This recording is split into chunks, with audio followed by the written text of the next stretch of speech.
pagbibigyan namin kayo sa kahilingan nyo na mag-switch ng love team. Diba? Diba? Kaya naman guys, sa ngayong vlog na to, ang magiging love team muna ay si Yana at si Miles. So ano pa bang inaantay natin guys, no? Diba? Simulan na natin ang challenge. Let's get it! So yun guys, ang huli nating isasalang ay ang Milyana. Si Miles at si Yana. Yan.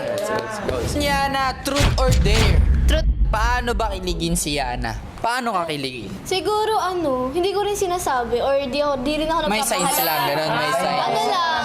Like paano? Parang nagtatago lang or something na ano.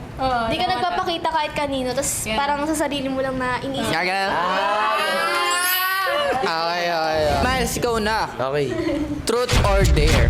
Truth muna tayo. Kung ulam ka, ano ka at bakit?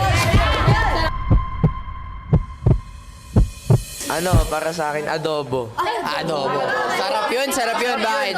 Kasi una-una sa lahat, yun yung pambansang ulam sa Pilipinas. Tapos pangalawa, habang tumatagal, pasarap ng pasarap.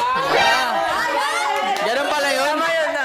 Wait lang guys, baka iba isipin niya eh. Ganito kasi yan, kunyari yung adobo nilagay mo sa rep, tapos kinabukasan ininit mo, lalong sumasarap yun.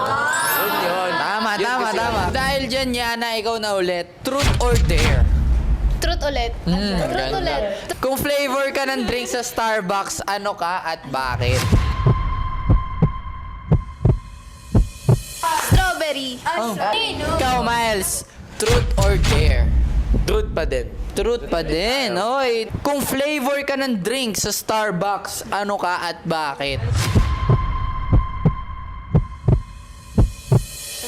Siguro alam na to na lahat guys, matcha. Matcha. Bakit? Dahil dyan, Yana, truth or dare? Truth ulit. Truth ulit. Oh, eto, Yana. Para sa'yo, ano ang assurance sa love? Ay. Parang kunyari, may nagtampo sa inyo, tapos parang susuyuin mo ata siya or bibigyan mo siya ng assurance para hindi siya mag-overthink or something na masasira yung relationship niyo. Dahil dyan, Miles, ikaw na ulit. Truth or dare? Dahil last na to, magtutruth pa rin ako. Oy.